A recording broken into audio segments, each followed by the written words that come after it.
আপনারা যাকে নাম দিয়েছেন ত্রিয়া, কেন দিয়েছেন, কে দিয়েছেন, কেউ তা জানে না।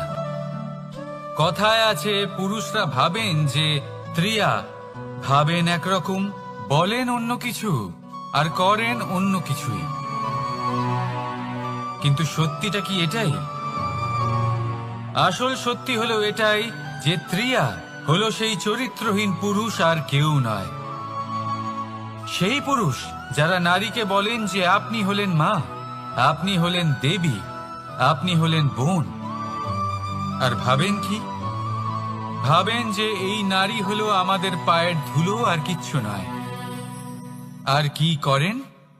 ওনাদের মাথায়, ওনাদের খোপায় মালা পরিয়ে দিয়ে ভাবেন যে ওনারা হলেন তাদের পায়ের ধুলোর সমান। একজন নারীর সম্মান ভঙ্গ করেন, তাদের দাসী মনে করেন। ভুলবেন না, যত্র নারীয়াস্ত পূজ্যন্তে রমন্তে তত্র দেবতা। অর্থাৎ যেখানে নারীকে পুজো করা হয় সেখানে ঈশ্বর বাস করেন, আর যেখানে নারীকে অপমান করা হয় সেখানে ঈশ্বর এবং ভাগ্য এই দুই রুষ্ট হয়।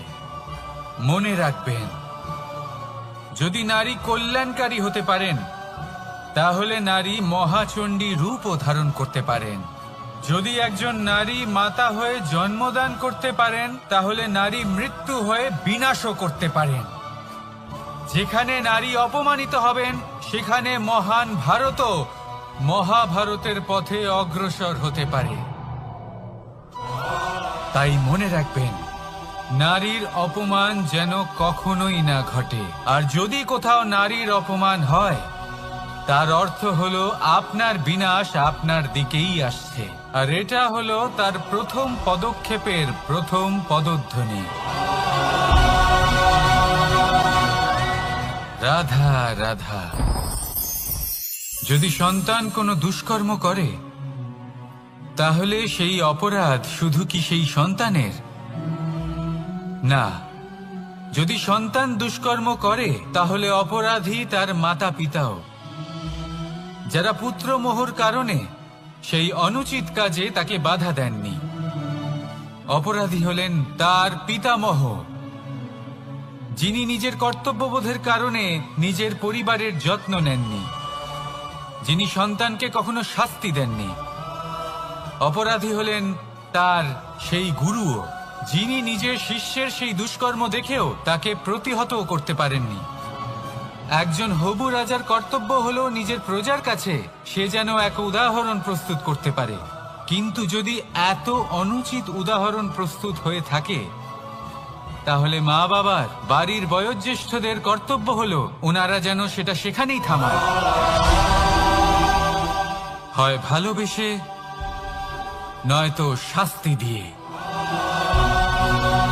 যদি না থামানো হয় তাহলে মহাভারত অবশ্যম্ভাবী। বিজয়, বিজয় লাভের জন্য মানুষ কি না করে থাকে, যে কোনো সম্ভাব্য প্রচেষ্টা করে।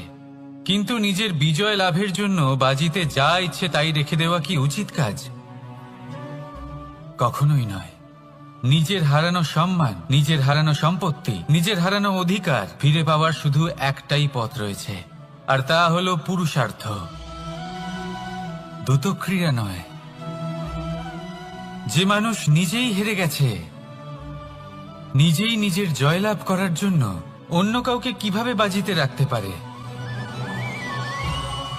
এ হলো সম্পূর্ণরূপে অনুচিত।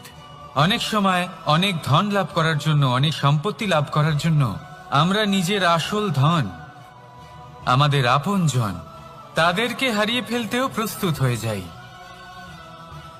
এটা একেবারেই উচিত নয়। যত বড়ই সংকট আসুক না কেন, আমাদের আপনজনদের আমাদের সাথেই রাখা উচিত। নিজের বিজয়ের জন্য ওনাদের বাজি রাখা ঠিক নয়। এই ভুল কেউ একজন করেছেন, আপনি তা ভুলেও করবেন না। রাধা রাধা। নারী, জন্মসূত্রে কারোর কন্যা, ধর্মসূত্রে কারোর পত্নী, আর কর্মসূত্রে কারোর মা। আমাদের মনে এই ছবি আঁকা রয়েছে একজন নারীকে নিয়ে, তাই না? একটা অতুলনীয় ভূমিকা রয়েছে নারীদের আমাদের জীবনে, আর নারী ছাড়া আমরা কিছুই নই। কিন্তু অধিকার, সেখানে আমরা একটা ভুল করে বসি। যখন নারী একজন কন্যা থাকে, যখন সে জন্ম নেয়, তখন তার ওপর অধিকার থাকে তার পিতার। আর তারপর যখন বিয়ে হয়ে যায়, তখন তার অস্তিত্বের ওপর অধিকার থাকে তার স্বামীর। আর যখন তিনি মা হন, তখন নিজেই তিনি জীবনের সমস্ত অধিকার দিয়ে দেন তার সন্তানকে। কিন্তু আমরা কি কখনো এটা ভেবেছি এই জীবন হলো তার নিজের? যে নারী সবার কল্যাণ করছেন, তার জীবনের অধিকারও তার কাছেই থাকা উচিত, তাই না? তার নিজের জীবনের সিদ্ধান্ত সে নিজেই নিতে পারেন, নিজেই নিজের ভাগ্যের রচয়িতা হতে পারেন। আর এর জন্য আমাদের নিজেদের পাল্টাতে হবে, দৃষ্টিভঙ্গি পাল্টাতে হবে। কারণ এই ধারণা সেটা আজ বা কালকের ব্যাপার নয়, এটা ঘটে চলেছে বহু বছর ধরে, আর চলতেই থাকবে যদি আমরা এটা না বদলাই। আর এটা তখনই সম্ভব হবে যখন আমরা নিজেদের মধ্যে পরিবর্তন আনব। তাই আজকের পর থেকে, এই মুহূর্ত থেকে, কোনো নারীর ওপর অকারণ অধিকার স্থাপনের আগে সহস্রবার ভেবে দেখবেন। কারণ যখন নারী নিজের অধিকার কেড়ে নিতে বাধ্য হবেন, তখন শুধু এবং শুধুমাত্র বিনাশই ঘটবে। রাধা রাধা। অনেক ব্যক্তির মনে একটা প্রশ্ন জাগে আমাকে আর রাধাকে নিয়ে। বলেন যে, না আমি আর রাধা একসাথে থাকি, না আমাদের বিয়ে হয়েছে, আমি এখানে দ্বারকাতে, ও ওখানে বর্ষনাতে, তাও এত ভালোবাসা কি করে? এ কেমন সম্পর্ক? আমি তাদের একটা সহজ কথা বলতে চাই। আপনি কখনো আয়নার দিকে দেখেছেন? নিজের দুই চোখের দিকে তাকিয়ে জিজ্ঞাসা করুন, এই দুই চোখ একসাথে কেন বন্ধ হয়, একসাথে কেন খোলে, একসাথে কেন ঘুমোয়, একসাথে কেন কাঁদে? আজীবন কোনো এক মানুষের সাথে সম্পর্ক রাখা অবশ্যই সম্ভব, তাদের সাথে দেখা না করে। আমার আর রাধার ভালোবাসাও কিছুটা এরকমই, আর কিছুটা এরকমই হয় ভালোবাসা দুই নয়নের মতো, যারা কখনোই মিলিত হবে না, কিন্তু চিরকালের জন্য একসাথে জুড়ে থাকবে। এই অনুভূতি নিঃস্বার্থ হয়, আর এই নিঃস্বার্থ ভালোবাসা আপনাকে আনন্দের পথে অগ্রসর করে। জীবনে সবসময় নিঃস্বার্থভাবে ভালোবাসুন, শুধুমাত্র আনন্দই পাবেন। তাহলে আসুন আমার সাথে নিঃস্বার্থভাবে ভালোবেসে বলুন, রাধা রাধা। মানুষ, কোন ব্যক্তির নির্মাণ হয় কিভাবে?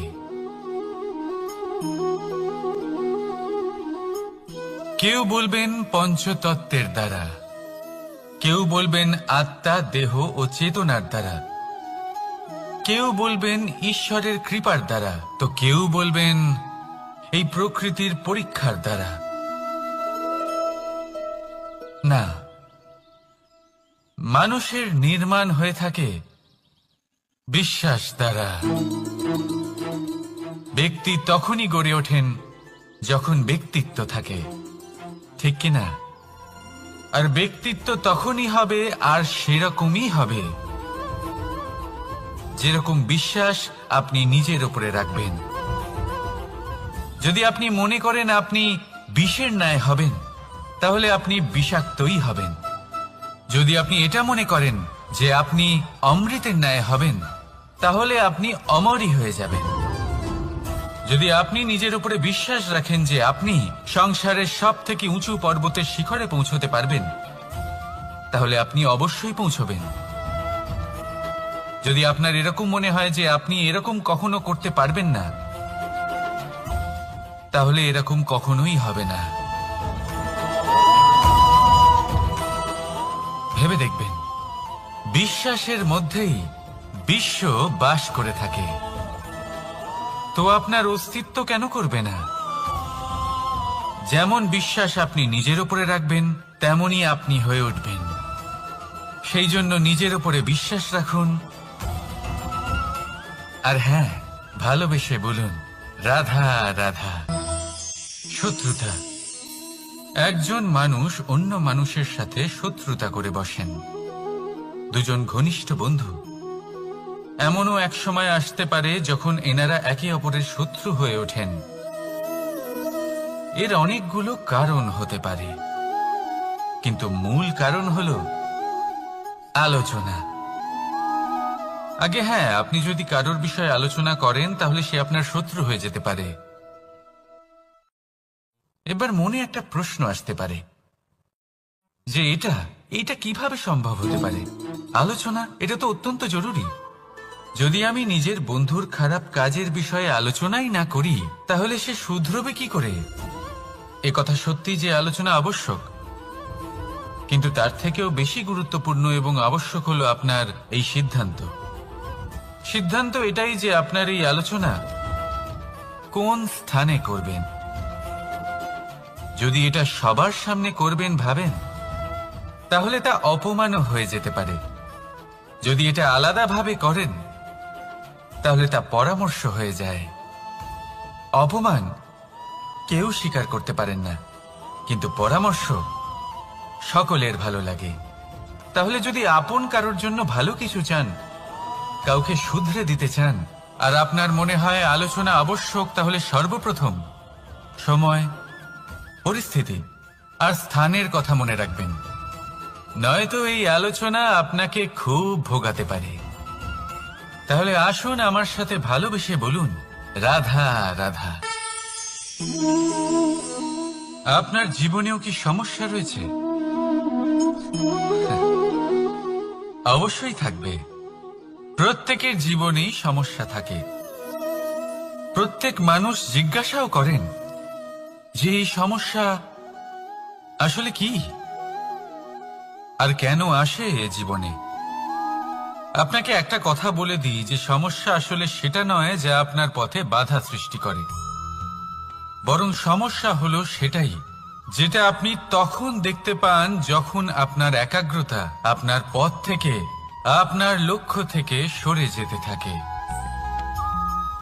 আর এই সমস্যাগুলি দূর করার জন্য, এর সমাধান করার জন্য একটাই পথ আছে, নিজের সমস্ত ভাবনা আরো একবার একাগ্র করুন নিজের পথের দিকে, নিজের লক্ষ্যের দিকে। আপনার সমস্ত ভাবনা যদি কেন্দ্রীভূত হয় নিজের লক্ষ্যে, তাহলে এই সমস্যা দূরে থাকবে। যদি এরকম না হয়, যদি আপনার মন একটু অন্যদিকে চলে যায়, তাহলে এই সমস্ত সমস্যা আবার সামনে চলে আসে আর বাড়তেও থাকে। দেখুন, যেখানে আপনার লক্ষ্য রয়েছে, বান যদি সেখানেই চালাতে হয়, তাহলে দৃষ্টি তো সেদিকেই রাখতে হবে। তবেই তো আপনি সেই লক্ষ্য ভেদ করতে পারবেন। সেই জন্য মনে রাখবেন, সর্বদা লক্ষ্য রাখবেন নিজের পথে, সেই পথেই সামনে এগোতে থাকুন নিজের লক্ষ্যের দিকে। আপনি যত সামনে এগোতে থাকবেন এই সমস্যা তত পিছিয়ে যাবে। তাহলে আসুন আমার সাথে ভালোবেসে বলুন রাধা রাধা। এই পাখিরা সত্যি খুব সুন্দর, আমার খুব ভালো লাগে। আপনি নিশ্চয়ই শুনে থাকবেন যে কিছু পাখির কাছে ডানা অবশ্যই থাকে, কিন্তু উড়তে পারে না।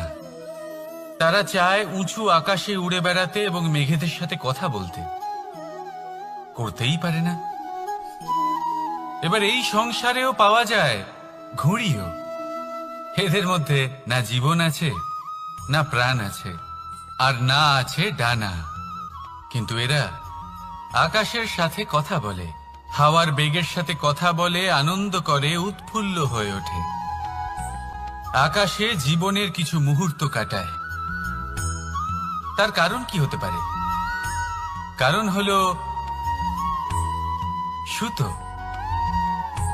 এই সুতো যদি সঠিক হাতে থাকে, তাহলে এই কাগজের তৈরি ঘুড়িও আকাশের উচ্চতায় উড়ে বেড়াতে পারে। এবার এই সুতো আসলে কি? এই সুতো হলো আসলে ভালোবাসা। এই সুতো হলো আসলে বিশ্বাসের। আর এটা আপনি দিয়ে থাকেন তাদের হাতে যাদের আপনি বিশ্বাস করেন, যাদের আপনি নিজের সর্বস্ব দিয়ে দেন। ভেবে দেখুন, এই ভালোবাসা আর বিশ্বাসের সুতো আপনি যদি সঠিক মানুষের হাতে দিয়ে দেন, তাহলে আপনি অনেক উচ্চতায় উঠতে পারবেন, আকাশের উচ্চতায় উড়ে বেড়াতে পারবেন, মেঘের সাথে কথা বলতে পারবেন, পাখিদের মতো উড়তে পারবেন, যা ইচ্ছে তাই করতে পারবেন। শুধু এই মানুষ সঠিক হতে হবে, এমন একজন মানুষ যার মনে আপনার জন্য ভালোবাসা রয়েছে, এমন এক মানুষ যার মনে কোনো স্বার্থ নেই, যিনি পরোপকারী, এমন একজন ব্যক্তি যিনি আপনার অস্তিত্বকে বাইরে নিয়ে আসতে পারবেন, তাকে উজ্জ্বল করে তুলবেন। তাহলে ভালোবাসুন, আনন্দ করতে থাকুন, আর এই আনন্দ সহকারে বলুন, রাধা রাধা। আমরা সকলে এমন ব্যক্তির সাথে থাকতে চাই যারা খুব মিষ্টি কথা বলেন, যাদের ব্যবহার আমাদের ভালো লাগে, যারা দেখতে সুন্দর হন, যাদের আমরা পছন্দ করি। আর সবসময় এমন ব্যক্তির থেকে দূরে থাকতে চেষ্টা করি যাদেরকে আমরা পছন্দ করি না, যাদের কথা আমাদের খারাপ লাগে, যাদের কথা একটু কঠোর হয়। আমরা সবসময় চেষ্টা করি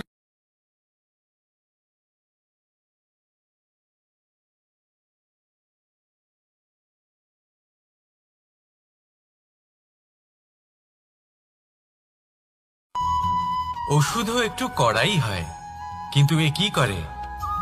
আমাদের সুস্থ করে তোলে। ঠিক সেইভাবেই ভালোবাসার এই অধ্যায় একটু কঠিন, একটু কড়াও মনে হতে পারে, কিন্তু এর ফল সবসময় আপনাদের স্বাস্থ্যের পক্ষে ভালোই হয়। সেই জন্য যদি কেউ আপনার নিন্দে করে, আপনাকে কড়া কথা শোনায়, আপনার ব্যাপারে আলোচনা করে, তার মানে এটা নয় যে সে আপনার শত্রু। হতে পারে তিনি আপনার বন্ধু হন, আপনার জন্য ভালো চান, আপনাকে শুধরে নিতে চান, আপনার মধ্যে কোনো পরিবর্তন দেখতে চান। সেই জন্য কখনো কারোর কথা শুনে বা কাউকে দেখে প্রাথমিকভাবে এই সিদ্ধান্ত নেবেন না যে তিনি আপনার শত্রু হন নাকি আপনার বন্ধু হন। এমনও শত্রু হয়ে থাকেন যে গুড়ের মতো মিষ্টি মিষ্টি কথা বলে আসলে আপনাকে বিষ পান করিয়ে দেবেন। আর এমনও বন্ধু থাকেন যারা আসলে নিমের মতো কড়া কথা বলেন কিন্তু আপনাকে অমৃত পান করান। এদের মধ্যে পার্থক্য করতে জানতে হবে, কে আসলে শত্রু হন আবার কে আসলে মিত্র হন। এই পার্থক্য যখন আপনি করতে শিখবেন, তখন আপনি এই সংসারের সব থেকে সুখী প্রাণী হয়ে উঠবেন। এই পার্থক্য বোঝা সহজ নয়, কিন্তু অবশ্যই আবশ্যক। রাধা রাধা। অসুখ। এমন কোনো মানুষ আছেন এই সংসারে যার অসুখ করে না? প্রত্যেক মানুষ কখনো না কখনো অবশ্যই অসুস্থ হয়েছে, তার এই শরীর রোগের শিকার অবশ্যই হয়েছে। এবারে দেখুন, এই রোগ আসে আবার এই রোগ চলেও যায়, কিন্তু সেই রোগ আমাদের কষ্ট দিতে কেন সক্ষম হয়? কারণ হলো স্বচ্ছতা। যদি এই স্বচ্ছতা শরীরে না থাকে, তাহলে মানুষকে শারীরিক কষ্ট পেতেই হবে। ঠিক সেইভাবেই অত্যন্ত প্রয়োজনীয় হলো এই স্বচ্ছতা যেন মনেও থাকে। যদি এই স্বচ্ছতা মনে না থাকে, তাহলে মানুষ চারিত্রিকভাবে কষ্ট সহ্য করেন। এবারে নিবারণ কি হতে পারে? বড়ই সহজ এর উপশম। যদি রোগ শরীরে হয়, তাহলে সর্বপ্রথম স্বচ্ছতা বজায় রাখতে শিখুন, এই শরীরকে পরিষ্কার রাখতে শিখুন। বিচক্ষণতার সাথে এই রোগের সম্মুখীন হন, ভয় পাওয়ার কোনো দরকার নেই। ব্যায়াম করতে থাকুন, সব ঠিক হয়ে যাবে। সেইভাবেই যদি এই অসুখ মনে হয়, তাহলে কি করা যায়? সর্বপ্রথম তার আধারের উপরে নজর দিন। আপনার এই আধারই হলো আপনার আহার। যা আপনি আহার করবেন সেরকমই মানুষ হয়ে উঠবেন। সেইভাবেই আপনি যেরকম ভাবেন সেরকমই মানুষ হয়ে উঠবেন। সেই জন্য নিজের ভাবনাকে শুভ করুন, নিজের দৃষ্টিভঙ্গিকে শুভ করে তুলুন, সবকিছু সঠিক হবে। আপনার আমার সবার মধ্যেই এক রাক্ষস বাস করে, তার সম্মুখীন হন, তাকে পরাস্ত করুন। তাহলে এই রোগ সে শরীরেই হোক বা মনের মধ্যে, যদি সঠিক সময় তাকে আটকানো না যায়, তাহলে যে কোনো সময় তা মহামারীর রূপ ধারণ করবে। সেই জন্য সাবধানে থাকুন, সুস্থ থাকুন। তাহলে আসুন আমার সাথে ভালোবেসে বলুন, রাধা রাধা। বাজ পাখিকে পক্ষীরাজ বলা হয়, বাজের আয়ু হলো মোটামুটি 70 বছর। এবার 40 বছর হতে হতেই ওদের পালক লম্বা এবং ভঙ্গুর হয়ে যেতে থাকে, ঠোঁট বেঁকে যায়, ডানা ভারী হয়ে যায়, অর্থাৎ আগের মতো উড়তে পারে না, সেই শক্তি থাকে না। এবার সেই বাজ কি করবে? বাজ সব থেকে কঠিন নির্বাচন করে, নির্বাচন নিজের পুনর্স্থাপনার। সর্বপ্রথম একটা বিশাল পর্বতে যায়, একান্তে নিজের এক বাসস্থান তৈরি করে, আর তারপরে পাথরের সাথে নিজের ঠোঁট বারবার আঘাত করতে করতে সেই ঠোঁট ভেঙে ফেলে। তারপরে সে অপেক্ষা করে সেই ঠোঁট পুনর্নির্মাণ হওয়ার। তারপর সেটাই করে নিজের পালকের সাথে। তারপরে নিজের ডানা থেকে এক এক করে ভারী পালকগুলো ছিঁড়ে ফেলে দেয়। আর তারপর 150 দিনের এই যন্ত্রণা সহ্য করার পরে ও ফিরে পায় নিজের ওড়বার অনন্য ক্ষমতা, সেই শক্তি। আর তারপরে ও জীবনের পরবর্তী 30 বছর বাঁচে। কি বুঝলেন আপনি? যদি ইচ্ছে শক্তি থাকে তাহলে একজন দুর্বলও শক্তিশালী হতে পারে। আপনিও এটাই করুন, নিজের অতীতের যন্ত্রণার বোঝাগুলিকে ত্যাগ করুন আর কল্পনার খোলা আকাশে উন্মুক্ত হয়ে উড়ে বেড়ান। নিজের পুনর্স্থাপনা করুন, তবেই সর্বশ্রেষ্ঠ হতে পারবেন। আর মনে রাখবেন, এই ছোট ছোট পদক্ষেপই বড় বড় শিখরে পৌঁছে দিতে পারে। তাহলে আসুন আর আমার সাথে ভালোবেসে বলুন, রাধা রাধা। আপনি কি কখনো জলকে নিজের মুঠোতে ধরে রাখার চেষ্টা করেছেন? চলুন আজ করা যাক।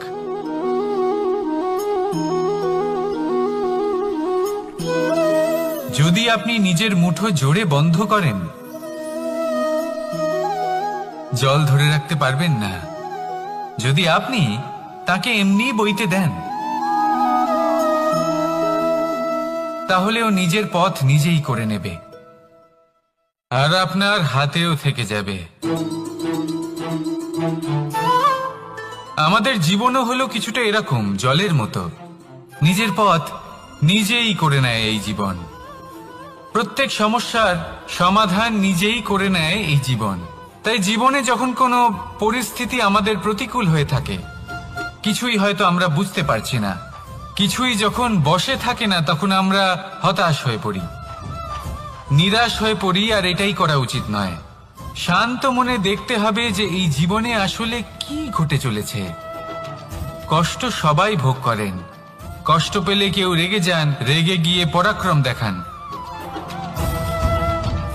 এটাই তো করা উচিত নয়। শান্ত মনে সেটাই করতে হবে যা জীবন আমাদের শেখাতে চাইছে। জীবন আমাদের সব শিখিয়ে দেবে, শুধু মনে রাখবেন কখন প্রয়াস করতে হবে আর কখন আমাদের প্রতীক্ষা করতে হবে, সেটা আগে আপনাকে বুঝতে হবে। তাহলে আসুন আমার সাথে ভালোবেসে বলুন, রাধা রাধা। বল, শক্তি, পরাক্রম এই সংসারের বিকাশের মূল। কিন্তু কখনো ভেবেছেন যে প্রকৃতি আমাদের এই বল, শক্তি, পরাক্রম কেন দিয়েছেন?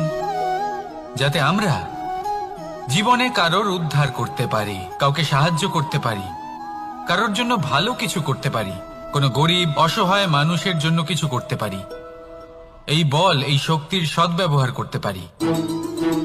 কখনো দেখেছেন এমন মানুষ যার কাছে অসীম শক্তি আছে, কিন্তু তার সাথেই অসম্ভব অহংকারও রয়েছে? যিনি নিজেকে সর্বশ্রেষ্ঠ বলে মনে করেন, খারাপ কাজও করেন। আপনি দেখবেন প্রকৃতি এবং মানুষ তাকে ভাঙতে সর্বদা চেষ্টা করেন। মনে রাখবেন, যতই সুবিশাল পর্বত হোক না কেন, তা যদি পথে পড়ে, তাকে ভেঙে পথ প্রশস্ত করা হয়। যদি আপনার কাছে বল থাকে, শক্তি থাকে, পরাক্রম থাকে, তাহলে তার সদ্ব্যবহার করুন। কাউকে সাহায্য করুন, কাউকে রক্ষা করুন। যদি আপনি আপনার শক্তির দুর্ব্যবহার করেন, তাহলে মনে রাখবেন আপনি নিজের বিনাশ নিজেই আমন্ত্রণ করছেন।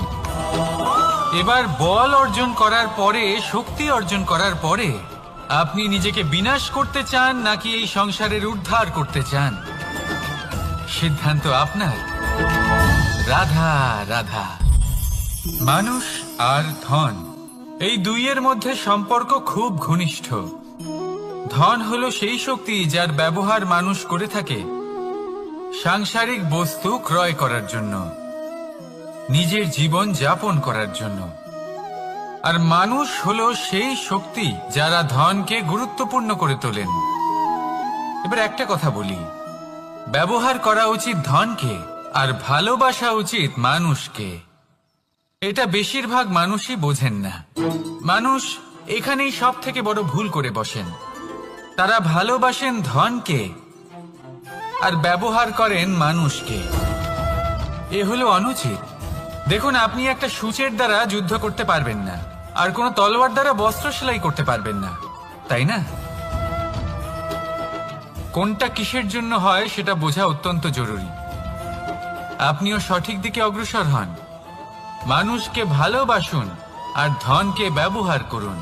যদি আপনি মানুষকে ব্যবহার করেন তাহলে আপনি ভালোবেসে ফেলবেন ধনকে, আর এই ভালোবাসা ধীরে ধীরে পরিণত হবে লোভে, আর ধীরে ধীরে এটা আপনাকে বিনাশ করে দেবে। তাহলে সমস্ত মানুষকে ভালোবাসুন আর এইভাবে ভালোবেসে বলুন, রাধা রাধা। সাফল্য কে না চান? সাফল্য লাভ করার, শিখরে পৌঁছানোর আলাদাই একটা আনন্দ রয়েছে। আর আপনজনদেরও কে না চান? প্রত্যেক মানুষ চান যেন জীবনে তার কোনো আপনজন থাকে, যারা সব সময় তাদের সাথে থাকবে। কারণ আপনজনের সাথেই তো সাফল্যের আনন্দ সব থেকে বেশি পাওয়া যায়। কিন্তু আসলে কি হয়, অনেক সময় সাফল্যের খোঁজে সেই পথে চলতে চলতে আমরা আপনদের থেকে দূরে চলে যাই। না চাইতেও দূরে চলে যেতে হয়, ওনাদের সাথে সময় কাটাতে পারি না। আর আমরা ভুলে যাই যে সাফল্যের আসল আনন্দ আপনজনদের সাথেই পাওয়া যায়। সফল হওয়ার পরে আপনদের সাথে দেখা হলে তাদের চোখে আমাদের জন্য যে আবেগ থাকে, যে সম্মান, যে প্রেম থাকে, সেটাই হলো আসল পুরস্কার। আমরা সেই কথা ভুলে যাই এবং একা হয়ে পড়ি। বেশিরভাগ সময় এটাই হয়। বেশিরভাগ সময় সফল মানুষগুলি একা হয়ে যান। এবার আপনি কি চান? আপনি অসফল হয়ে দিনগুলি একাকিত্বে কাটাতে চান, নাকি সফল হয়ে আপনজনদের সাথে আনন্দে থাকতে চান? সেই সিদ্ধান্ত আপনার। সাফল্যের পেছনে ছুটুন, নিজেকে উজাড় করে দিন, কিন্তু আপনজনদের সঙ্গ ত্যাগ করবেন না। সেই আপনজন যারা আপনার সাফল্যের জন্য দায়ী, সেই আপনজন যিনি আপনার সাফল্যে আনন্দ পান, সুখ লাভ করেন, তাদের কখনো ত্যাগ করবেন না। আসুন আমার সাথে ভালোবেসে বলুন, রাধা রাধা। ভগবান আর ভক্ত যখন এক আকার হয়ে যায়, যখন ভক্ত তার ভগবানের প্রতি এবং নিজের জীবনের উদ্দেশ্যের প্রতি সম্পূর্ণরূপে সমর্পিত হয়, তখন জন্ম নেয় ভক্তি। এই সংসারের সমস্ত আশা হয়তো আপনার সঙ্গ ত্যাগ করে দিতে পারে, তখনও ভক্তি সাথে থাকবে। ভক্ত আর ভগবান যখন এক আকার হয়ে যায়, তাদের মধ্যে কোনো পার্থক্য থাকে না। তারা এক হয়ে যায়, এক ব্যক্তিত্ব, এক অস্তিত্ব। সেই জন্য কখনো জীবনে যে কোনো রূপেই, যে কোনো প্রকারেই, যে কোনো ঈশ্বরকে মান্য করুন। মনের মধ্যে শ্রদ্ধা ভাব জাগ্রত করুন, মনে ভক্তি ভাব জাগ্রত করুন। এই সমগ্র সংসারে সব কিছু আপনাকে ছেড়ে চলে গেলেও তখনও এই ভক্তি শুধুমাত্র আপনার উত্থান ঘটাবে। তাই মনে ভক্তি জাগ্রত করুন আর আমার সাথে ভালোবেসে বলুন, রাধা রাধা। শব্দই হলো শূন্য, শব্দই হলো আরম্ভ, শব্দই হলো অন্ত, শব্দই হলো অমর, শব্দই হলো ব্রহ্ম। এই শব্দ হলো অত্যন্ত বিশেষ। কেউ কাঁদলে তাকে হাসিয়ে তোলে, কেউ হাসলে তাকে কাঁদিয়ে দেয়। কারোর মনে উদ্দীপনা জাগিয়ে তুলতে পারে, আবার কারোর মনে কাঁটা হয়ে বিঁধে থাকতে পারে।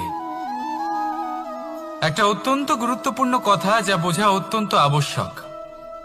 আপনার মন, আপনার হৃদয় যতই শুদ্ধ হোক না কেন, যতই পবিত্র হোক না কেন, আপনার দৃষ্টিভঙ্গি যতই স্পষ্ট হোক না কেন, যদি আপনার কথা পবিত্র না হয়, যদি আপনার শব্দ শুদ্ধ না হয়, তাহলে তা আপনাকে আপনার কর্মফল ভোগ করতে বাধ্য করবেই। একটা সহজ উদাহরণ দিই। আপনার জীবনে এমন কেউ অবশ্যই থাকবেন যাকে আপনি পছন্দ করেন না, যিনি হয়তো অধর্মী মানুষ, যিনি হয়তো দুর্বুদ্ধি সম্পন্ন মানুষ, কিন্তু তার জন্য অপশব্দ প্রয়োগ করলে তার মধ্যে কোনো পরিবর্তন আসবে না, তার মানসিকতা বদলাবে না, শুধু মনে প্রতিশোধ স্পৃহা জেগে উঠবে, মনে হিংসা জাগবে, আর কিচ্ছু নয়। সেই জন্য নিজের শব্দকে নিয়ন্ত্রণ করুন, নিজের কথা সংযত করুন। শ্রেষ্ঠ থেকে শ্রেষ্ঠতর মানুষকেও সাবধানী হতে হয়, কারণ যদি এই শব্দের প্রয়োগ সঠিক না হয়, তাহলে আজীবন মানুষকে নির্বাক হয়ে থাকতে হতে পারে। তাহলে নিজের শব্দ নিয়ন্ত্রিত রাখুন, নিজের কথাকে শুভ করুন, এতে প্রেমবোধ জাগিয়ে তুলুন, আর সেই প্রেমবোধ নিয়েই বলুন রাধা রাধা। বরদান এবং অভিশাপ, এই দুই হলো একই মুদ্রার দুটি পিঠ। এই বরদান আমরা অনেক কারণে পেতে পারি, কখনো নিজের পরিশ্রমের কারণে, কখনো নিজের তপস্যার কারণে, কখনো আমাদের পূর্বপুরুষদের কর্ম ও তপস্যার কারণে। কিন্তু এই বরদান কতক্ষণ বরদান থাকবে তা আমরা নিশ্চিত করতে পারি না, তা সুনিশ্চিত করে শুধুমাত্র আমাদের কর্ম। যদি আপনাকে উদাহরণ দিই, আপনি রেশমের কীট দেখেছেন? ও বরদান পেয়েছে যে ও নিজের সুরক্ষার জন্য খোলস বানাতে পারে। এবারও তাতে এত মত্ত হয়ে যায় যে এমন এক আবরণ বানিয়ে ফেলে যাতে সে নিজেই আবদ্ধ হয়ে চাপা পড়ে মরে যায়। এটার তাৎপর্য কি? তাৎপর্য খুবই সরল। গর্ব করা খুবই ভালো, কিন্তু অহংকার করা কখনোই উচিত নয়। যদি অহংকার মনের মধ্যে প্রবেশ করে, তাহলে এই বরদান অভিশাপে পরিণত হতে সময় লাগে না। আর যদি কর্মশ্রেষ্ঠ হয়, তাহলে অভিশাপ ও বরদানে পরিণত হয়। তাহলে আসুন শ্রেষ্ঠ কর্ম করুন, আর আমার সাথে ভালোবেসে বলুন রাধা রাধা। সুখ, দুঃখ, মৃত্যু, মহামারী, এগুলো কখনো বলে আসে না, আবার জিজ্ঞাসা করেও আসে না। এমনই হয় দ্রুত ক্রীড়ার এই খেলায়। এক কারাগারের মতো, একটা মাকড়সার জালের মতো।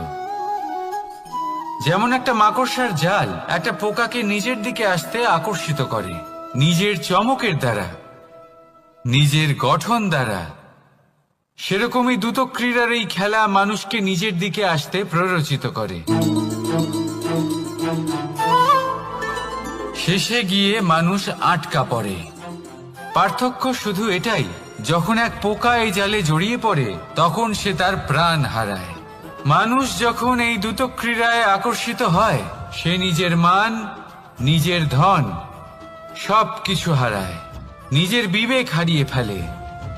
কিন্তু আপনি আপনার বিবেক কখনোই হারাবেন না। যদি আপনার মনে লোভ চলে আসে, আপনি লোভী হয়ে ওঠেন। যদি আপনি দ্রুত ক্রীড়ার এই খেলায় আটকা পড়েন, তাহলে মনে রাখবেন এই খেলা থেকে ফিরে আসা প্রায় অসম্ভবই বলা যায়। নিজের বিবেক কখনো হারাতে দেবেন না, কারণ বিনাশ আসার প্রথম লক্ষণ হলো বিবেকের বোধ চলে যাওয়া। এই প্ররোচনায় কখনো পা দেবেন না। আর আমার সাথে ভালোবেসে বলুন রাধা রাধা। বিজয়, বিজয় লাভের জন্য মানুষ কি না করে থাকে, যে কোনো সম্ভাব্য প্রচেষ্টা করে। কিন্তু নিজের বিজয় লাভের জন্য বাজিতে যা ইচ্ছে তাই রেখে দেওয়া কি উচিত কাজ? কখনোই নয়। নিজের হারানো সম্মান, নিজের হারানো সম্পত্তি, নিজের হারানো অধিকার ফিরে পাওয়ার শুধু একটাই পথ রয়েছে, আর তা হলো পুরুষার্থ, দ্রুত ক্রীড়া নয়। যে মানুষ নিজেই হেরে গেছে, নিজেই নিজের জয়লাভ করার জন্য অন্য কাউকে কিভাবে বাজিতে রাখতে পারে? এ হলো সম্পূর্ণরূপে অনুচিত। অনেক সময় অনেক ধন লাভ করার জন্য, অনেক সম্পত্তি লাভ করার জন্য আমরা নিজের আসল ধন, আমাদের আপনজন, তাদেরকে হারিয়ে ফেলতেও প্রস্তুত হয়ে যাই। এটা একেবারেই উচিত নয়। যত বড়ই সংকট আসুক না কেন, আমাদের আপনজনদের আমাদের সাথেই রাখা উচিত। নিজের বিজয়ের জন্য ওনাদের বাজি রাখা ঠিক নয়। এই ভুল কেউ একজন করেছেন, আপনি তা ভুলেও করবেন না। রাধা রাধা। নারী জন্মসূত্রে কারোর কন্যা, ধর্মসূত্রে কারোর পত্নী, আর কর্মসূত্রে কারোর মা। আমাদের মনে এই ছবি আঁকা রয়েছে একজন নারীকে নিয়ে, তাই না? একটা অতুলনীয় ভূমিকা রয়েছে নারীদের আমাদের জীবনে, আর নারী ছাড়া আমরা কিছুই নই। কিন্তু অধিকার, সেখানে আমরা একটা ভুল করে বসি। যখন নারী একজন কন্যা থাকে, যখন সে জন্ম নেয়, তখন তার ওপর অধিকার থাকে তার পিতার। আর তারপর যখন বিয়ে হয়ে যায়, তখন তার অস্তিত্বের ওপর অধিকার থাকে তার স্বামীর। আর যখন তিনি মা হন, তখন নিজেই তিনি জীবনের সমস্ত অধিকার দিয়ে দেন তার সন্তানকে। কিন্তু আমরা কি কখনো এটা ভেবেছি এই জীবন হলো তার নিজের? যে নারী সবার কল্যাণ করছেন, তার জীবনের অধিকারও তার কাছেই থাকা উচিত, তাই না? তার নিজের জীবনের সিদ্ধান্ত সে নিজেই নিতে পারেন, নিজেই নিজের ভাগ্যের রচয়িতা হতে পারেন। আর এর জন্য আমাদের নিজেদের পাল্টাতে হবে, দৃষ্টিভঙ্গি পাল্টাতে হবে। কারণ এই ধারণা সেটা আজ বা কালকের ব্যাপার নয়, এটা ঘটে চলেছে বহু বছর ধরে, আর চলতেই থাকবে যদি আমরা এটা না বদলাই। আর এটা তখনই সম্ভব হবে যখন আমরা নিজেদের মধ্যে পরিবর্তন আনব। তাই আজকের পর থেকে, এই মুহূর্ত থেকে, কোনো নারীর ওপর অকারণ অধিকার স্থাপনের আগে সহস্রবার ভেবে দেখবেন। কারণ যখন নারী নিজের অধিকার কেড়ে নিতে বাধ্য হবেন, তখন শুধু এবং শুধুমাত্র বিনাশই ঘটবে। রাধা রাধা। নারী, পুরুষরা যাকে নাম দিয়েছেন ত্রিয়া, কেন দিয়েছেন, কে দিয়েছেন, কেউ তা জানে না। কথায় আছে, পুরুষরা ভাবেন যে ত্রিয়া, ভাবেন একরকম, বলেন অন্য কিছু, আর করেন অন্য কিছুই। কিন্তু সত্যিটা কি এটাই? আসল সত্যি হলো এটাই যে ত্রিয়া হলো সেই চরিত্রহীন পুরুষ, আর কেউ নয়। সেই পুরুষ যারা নারীকে বলেন যে আপনি হলেন মা, আপনি হলেন দেবী, আপনি হলেন বোন। আর ভাবেন কি? ভাবেন যে এই নারী হলো আমাদের পায়ের ধুলো, আর কিচ্ছু নয়। আর কি করেন? ওনাদের মাথায়, ওনাদের খোপায় মালা পরিয়ে দিয়ে ভাবেন যে ওনারা হলেন তাদের পায়ের ধুলোর সমান। একজন নারীর সম্মান ভঙ্গ করেন, তাদের দাসী মনে করেন। ভুলবেন না, যত্র নারী আস্ত পূজ্যন্তে রমন্তে তত্র দেবতা। অর্থাৎ যেখানে নারীকে পুজো করা হয়, সেখানে ঈশ্বর বাস করেন। আর যেখানে নারীকে অপমান করা হয়, সেখানে ঈশ্বর এবং ভাগ্য এই দুই রুষ্ট হয়। মনে রাখবেন, যদি নারী কল্যাণকারী হতে পারেন, তাহলে নারী মহাচণ্ডী রূপও ধারণ করতে পারেন। যদি একজন নারী মাতা হয়ে জন্মদান করতে পারেন, তাহলে নারী মৃত্যু হয়ে বিনাশও করতে পারেন। যেখানে নারী অপমানিত হবেন, সেখানে মহান ভারতও মহাভারতের পথে অগ্রসর হতে পারে।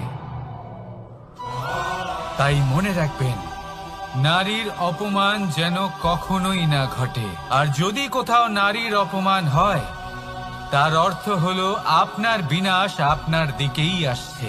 আর এটা হলো তার প্রথম পদক্ষেপের প্রথম পদধ্বনি।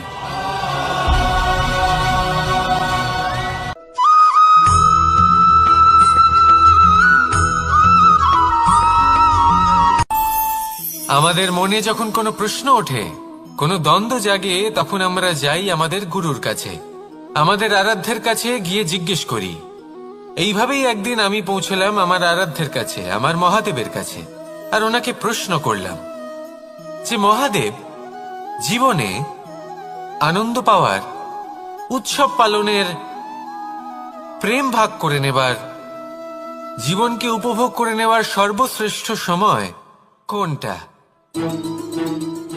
মহাদেব হাসলেন আর উনি বললেন, জীবনে উৎসব পালনের সব থেকে শ্রেষ্ঠ দিন হল মৃত্যুর ঠিক আগের দিনটা। প্রেম ভাগ করে নেওয়ার সব থেকে শ্রেষ্ঠ মুহূর্ত হল মৃত্যুর ঠিক আগের মুহূর্ত। জীবনকে উপভোগ করে নেওয়ার সর্বশ্রেষ্ঠ প্রহর হল মৃত্যুর এক প্রহর পূর্বে। তখন আমি চমকে গেলাম। আমি বললাম, কিন্তু মহাদেব, মৃত্যু তো অনিশ্চিত, আমরা জানিও না কবে আমাদের মৃত্যু হবে।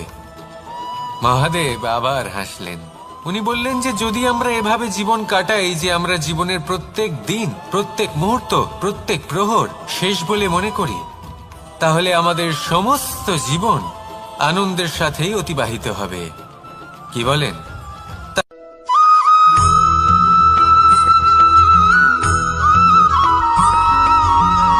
এই সংসারে কোনো বস্তু হোক বা ব্যক্তি হোক, তার একার গুরুত্ব কিন্তু খুব বেশি নয়।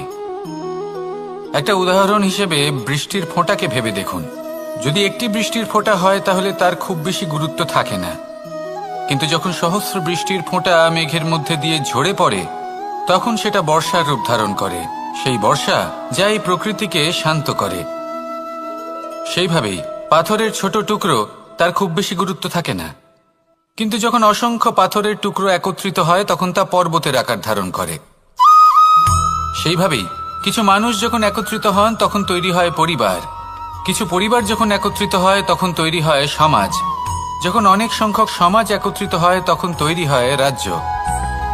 এবার এই রাজ্যের সব থেকে গুরুত্বপূর্ণ ব্যক্তি হতে পারেন রাজা, কিন্তু তাও সেই রাজা একা কিছু করতে পারেন না। যুদ্ধ লড়ার সময় তারও নিজের সৈন্যদলকে প্রয়োজন পড়ে। কিন্তু এই সংসারে এমন একজন ব্যক্তি আছেন যিনি একাই সব কাজ করতে থাকেন, এবং সেই ব্যক্তি হলেন মা। আমাদের জীবনে একজন পিতার ভূমিকা কিন্তু নিঃসন্দেহে অমূল্য, কিন্তু আমাদের সকলের জীবনে যে ভূমিকা একজন মায়ের তা অন্য কারোর থাকে না। একজন মা একাই সন্তানকে বড় করতে পারেন, সংস্কারী করে তুলতে পারেন, তার জন্য পরিশ্রম করেন। আর এত কিছু কাজ করার পরেও তার কাজের জন্য তিনি প্রশংসা অবশ্য পান না। উল্টে যদি সেই সন্তান অনুচিত পথে চালিত হয়, অনুচিত কর্ম করে, তখন সেই মাকেই অপবাদের পাত্র হয়ে উঠতে হয়। আমাদের জীবনে মায়ের যোগদান কতটা সেটা বুঝুন। আপনাকে বড় করে তোলার জন্য উনি কতটা পরিশ্রম করেছেন সেটা বুঝুন। আজ থেকে, এখন থেকে, এই মুহূর্ত থেকে মাকে সম্মান করতে শিখুন। যখন সময় পাবেন, যখন সুযোগ হবে, তখন তার প্রশংসা করুন, ওনারও ভালো লাগবে। আর মায়ের এই মমতার জন্য, তার এই ভূমিকার জন্য আসুন সবাই মিলে আমরা তাকে প্রণাম করি, আর সকলে মিলে ভালোবেসে বলি, রাধা রাধা।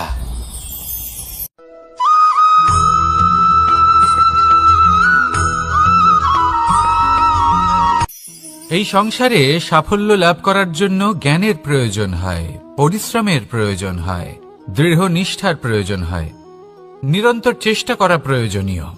কিন্তু আরো কিছু আছে যা অত্যন্ত প্রয়োজনীয় এবং গুরুত্বপূর্ণ। তা হলো ভালো বন্ধু। তাদের থাকা অত্যন্ত প্রয়োজনীয়। যদি ভালো বন্ধু থাকে তাহলে সময় এলে তারা ঢাল হয়ে আপনাকে সুরক্ষা করবেন। সময় এলে অস্ত্রের মতো শত্রুকে সংহারও করবেন। যদি তিনি জ্ঞানী হন, তাদের মধ্যে সদ্গুণ থাকে, তাহলে এই সব গুণ আপনার মধ্যেও প্রবেশ করবে।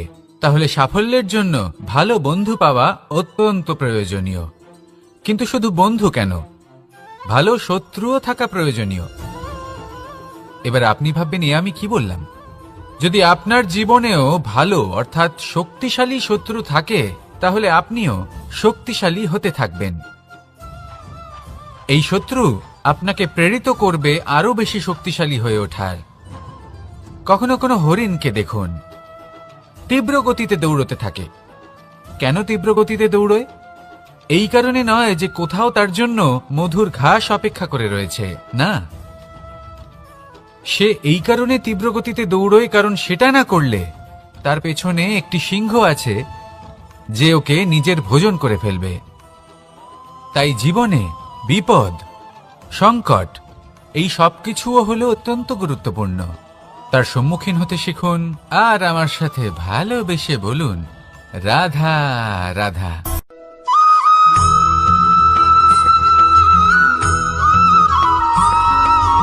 কথায় আছে, প্রত্যেক পুত্র তার পিতার প্রতিচ্ছবি হয়, আর সমস্ত প্রতিচ্ছবি চায় যেন সে তার অস্তিত্ব প্রাপ্ত করতে পারে। পুত্র চায় সে যেন তার পিতার মতো হয় বা কখনো কখনো তার থেকেও শ্রেষ্ঠ হয়। সেটা কোনো অনুচিত ব্যাপার নয়। অনুচিত তখন হয় যখন পুত্র নিজের পিতার মতো হবার স্বপ্ন পূরণ করতে গিয়ে বা তার থেকেও শ্রেষ্ঠ হওয়ার স্বপ্ন পূরণে অনুচিত পথের আশ্রয় নেয়।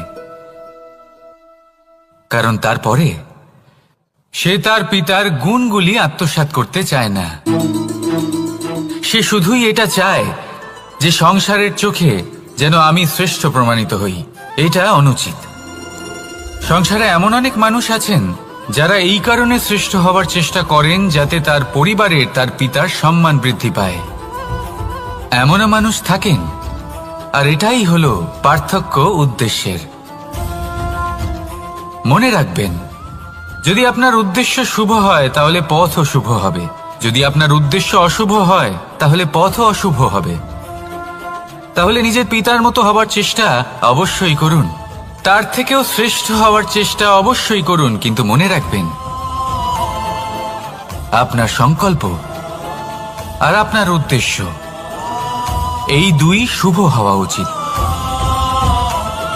তাহলে আসুন আর আমার সাথে ভালোবেসে বলুন, রাধা রাধা।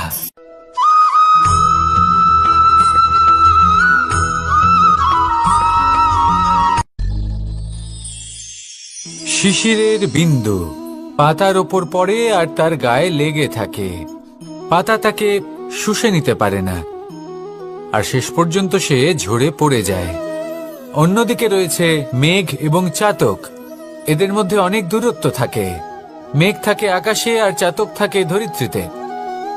কিন্তু যখন এই মেঘ থেকে বৃষ্টি ঝরে পড়ে, এই চাতক কিন্তু সেই জলই পান করে, নয়তো সে তৃষ্ণার্ত থেকে যায়। এবার অন্যদিকে দেখলাম শিশির বিন্দু আর পাতার এই সম্পর্ক। এরা খুব কাছাকাছি থাকে, ঘনিষ্ঠও থাকে। অন্যদিকে রয়েছে মেঘ এবং চাতকের সম্পর্ক, যাদের মধ্যে অনেক দূরত্ব থাকা সত্ত্বেও তারা খুব ঘনিষ্ঠ, তাই না? এই সারমর্ম খুব সরল। এই নৈকট্য, এই দূরত্ব, তা আপনার সম্পর্কে প্রভাব কিছুতেই ফেলতে পারে না। এই নৈকট্য, এই দূরত্ব, এইসব হলো শুধুমাত্র মনের ব্যাপার। কখনো আপনি অনুভব করেছেন আপনি কারোর থেকে অনেক অনেক দূরে আছেন, অনেক দূরে আছেন, তাও সেই ব্যক্তির প্রতি আপনি টান অনুভব করেন। সেখানে আপনি কারোর সাথে প্রত্যেক দিন অতিবাহিত করেন, সমস্ত জীবন অতিবাহিত করেন, সব থেকে বেশি সময় তার সাথে অতিবাহিত করেন, তাও তার প্রতি সেই টান অনুভব করেন না। এই সংকেত হলো মনের দূরত্বের। তাহলে মনের এই দূরত্ব দূর করুন আর আমার সাথে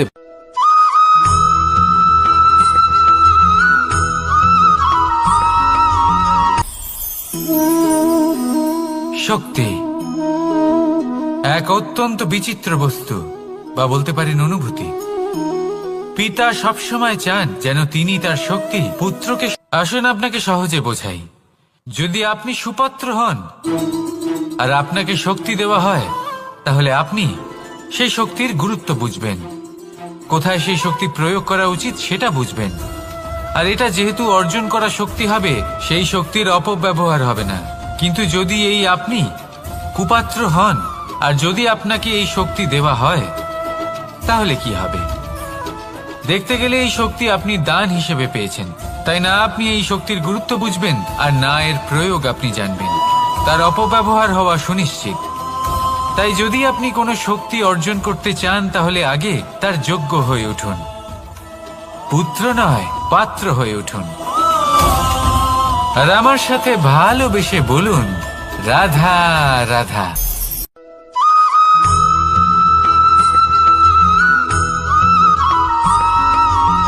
ভালো, শুধু ওনাদের কঠোর ব্যবহার দেখলে আমরা একটু ভয় পেয়ে যাই। এবার ওনাদের এই কঠোর ব্যবহার আমাদের ভালো না লাগলেও অত্যন্ত আবশ্যক, কারণ মাতার থেকে আমরা যে শক্তি লাভ করি তা যেন নিয়ন্ত্রণ হারিয়ে বিধ্বংসী না হয়ে ওঠে। আমরা যেন কোনো কুপথে না চলে যাই, আমরা কখনো যেন দোষ না করে ফেলি। শুধু সেই জন্য পিতা এবং গুরু একটু কঠোর হয়ে ওঠেন, এবং ওনাদের এই কঠোর আচরণ ভবিষ্যতে গিয়ে আমরা অবশ্যই বুঝতে পারি। জীবনে কিছু বছর আমরা এগিয়ে যাই আর তারপর আমরা বুঝতে পারি যে বাবা এবং গুরু আমাদের যথেষ্ট ভালোবাসতেন, কিন্তু ওনাদের ভালোবাসার বহিঃপ্রকাশ আলাদা। প্রয়োজনীয় হলো এটা দেখার, এটা বোঝার যে শুরু থেকে আমাদের প্রতি ওনাদের আচরণ কেমন ছিল। ওনাদের কঠোর হওয়ার পেছনে ওনাদের ভালোবাসাটা বোঝার চেষ্টা করুন, ওনাদের চিন্তাটা বোঝার চেষ্টা করুন, ওনাদের পথপ্রদর্শনের আড়ালে আপনার ভবিষ্যতের জন্য যে পরিকল্পনা ওনারা করেছেন সেটা বোঝার চেষ্টা করুন। তখন আপনারা বুঝতে পারবেন ওনাদের ভালোবাসাকে। আপনার মনের মধ্যে আপনা থেকেই ওনাদের প্রতি সম্মান জেগে উঠবে। নিজের পিতা এবং নিজের গুরু এই দুজনের প্রতি কৃতজ্ঞতা প্রকাশ করুন আর আমার সাথে ভালোবেসে বলুন, রাধা রাধা।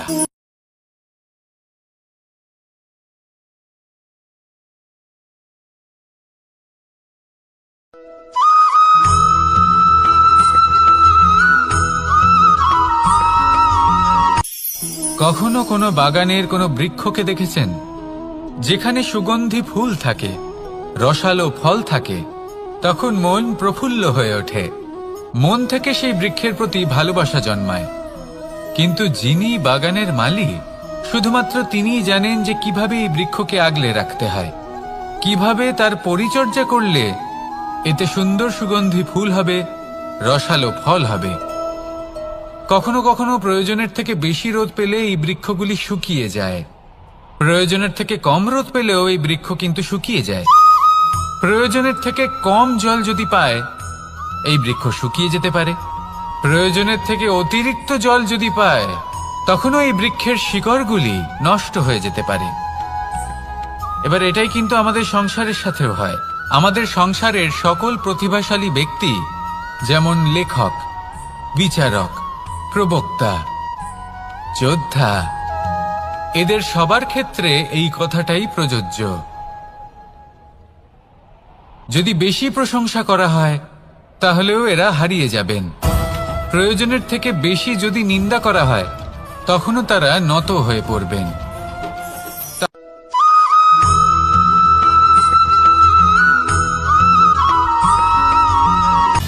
সময়, জীবন, কাল। দেখতে গেলে এই তিনটি শব্দ একটি শব্দেরই সমার্থক শব্দ মনে হয়, কিন্তু এই শব্দগুলির অর্থ কি সমান? কখনোই নয়। হ্যাঁ, এই সময় চলতে থাকে, জীবন চলতে থাকে, কালচক্র চলতে থাকে। এই সময় কেটে যায়, কিন্তু এই জীবন একে যাপন করতে হয়। কি বলেন? এই জীবনে কিছু করুন বা কিছু না করুন, জীবন এমনি কেটে যাবে, আপনি জানতেও পারবেন না। কিন্তু সেটা আমাদের উদ্দেশ্য নয়, একে যাপন করতে হবে। এই জীবনে প্রেরণা পেতে শিখুন, প্রেরণা দিতে শিখুন, আহ্বান গ্রহণ করতে শিখুন, আহ্বান জানাতে শিখুন, মহান কাজ করতে শিখুন, ধন্যাত্মক বোধ জাগিয়ে তুলুন। জীবন অতিবাহিত করার অর্থ কি তা আপনি শিখে যাবেন। কারণ সময় কেটে যায়, সমস্ত যুগ কেটে যায়, কিন্তু জীবনের রীতি জীবন কাটিয়ে দেওয়া নয়, জীবন যাপন করা। এই জীবন সম্পূর্ণরূপে অনুভব করতে হবে, নতুন পথ বানাতে হবে। এবারে যদি এই জীবন বাঁচার সময় একবার ভেবে দেখুন, যদি মনে প্রেম থাকে, সদ্ভাবনা থাকে, তাহলে কি হবে? এই জীবনকে বাঁচার অনুভূতিটাই অন্যরকম হয়ে যাবে। একটা আনন্দময় অনুভূতি লাভ করবেন। তাহলে এটাই করুন আর আমার সাথে ভালোবেসে বলুন, রাধা রাধা।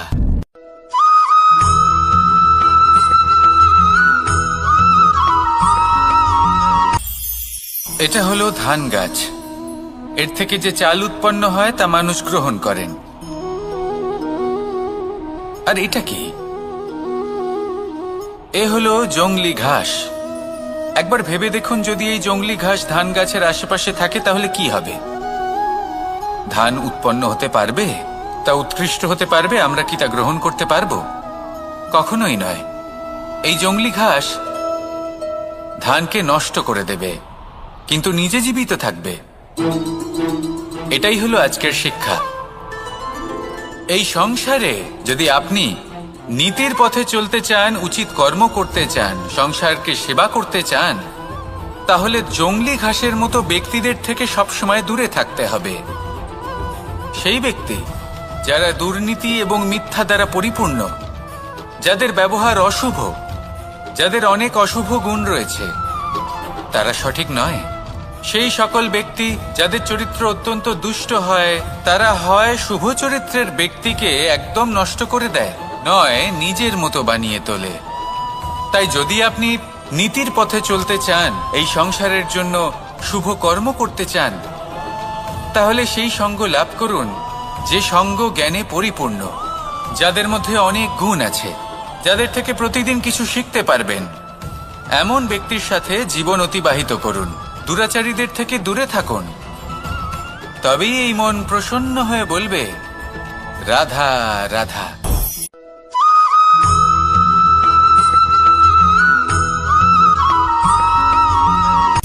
সূচের শেষে একটি ছিদ্র থাকে, যার দ্বারা আমরা এই সুতো পরাতে পারি। আর তারপর সূচের সাহায্যে এই সুতো দিয়ে বস্ত্র সেলাই করা যায়। কিন্তু যদি সুতোটা সোজা করে ধরা না হয়, তাহলে সূচে কখনো এই সুতো পরানোই সম্ভব নয়। যদি এতে কোনো গিঁট পড়ে, তখন তা কখনোই এই ছিদ্র দ্বারা প্রবেশ করা সম্ভব নয়। ঠিক এইভাবেই যদি আপনি কারোর জীবনে প্রবেশ করতে চান, কারোর অন্তরে প্রবেশ করতে চান, তাহলে আপনাকেও সহজ থাকতে হবে। এতে কোনো গিঁট থাকলে চলবে না, অর্থাৎ মনে যাতে কোনো মালিন্য না থাকে, যেন কোনো কুচিন্তা না থাকে। যদি এসব থাকে, তাহলে আপনি কখনো কারোর জীবনে প্রবেশ করতে পারবেন না। আর যদি কোনোভাবে আপনি প্রবেশ করেও যান, তাহলে তার মনে ঘর করতে পারবেন না। নিজেকে এই সুতোর মতন করে তুলুন, সহজ। মনে যেন কোনো কুচিন্তা না থাকে, সবার প্রতি যেন সদ্ভাবনা থাকে, শুভ চিন্তা থাকে। এমনটা করতে থাকুন। এমন একটা দিন আসবে যেদিন এই সমস্ত সংসারের ব্যক্তির মনে আপনি বাস করবেন। আর তখন এই মন প্রসন্ন হয়ে বলবে, রাধা রাধা।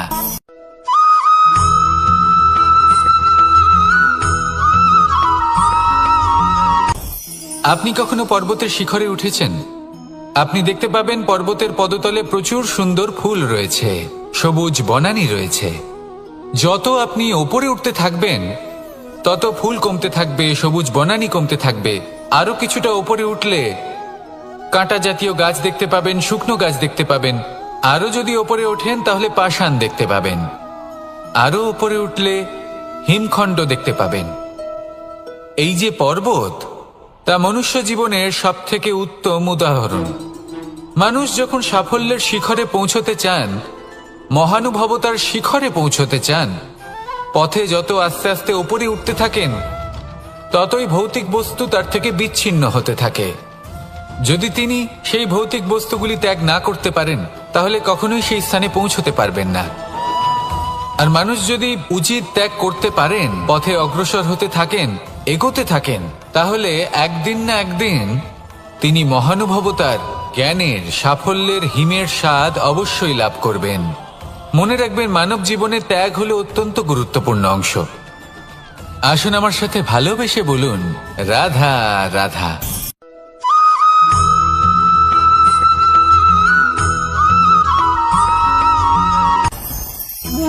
ভোজন, এবার ভোজন সংগ্রহ করার জন্য মানুষ কি না করেন, সব সময় চেষ্টা করতে থাকেন, ফসল উৎপাদনের জন্য অনেক পরিশ্রম করতে থাকেন, কিন্তু অনেক সময় অনেক পরিশ্রম করার পরেও ফসল ভালো উৎপাদন হয় না। এর কারণ কি?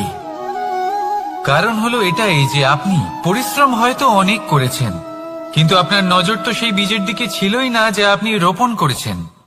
সেই জন্য সব সময় কোনো বীজ রোপণ করার আগে তাকে পরখ করে দেখুন, তা অত্যন্ত আবশ্যক। আর সেইভাবেই যখনই কোনো কর্মের প্রশ্ন আসে, তাহলে সেখানে শুধুমাত্র পরিশ্রম যথেষ্ট নয়, সেই কাজের প্রতি আপনার কর্তব্য কি, আপনার উদ্দেশ্য কি, সেটা জানা হলো অত্যন্ত গুরুত্বপূর্ণ। তাই কর্ম করুন, কিন্তু সেই কর্মের প্রতি আপনার যা উদ্দেশ্য তার মাহাত্ম্য বুঝতে চেষ্টা করুন। তাহলে আসুন আমার সাথে ভালোবেসে বলুন, রাধা রাধা।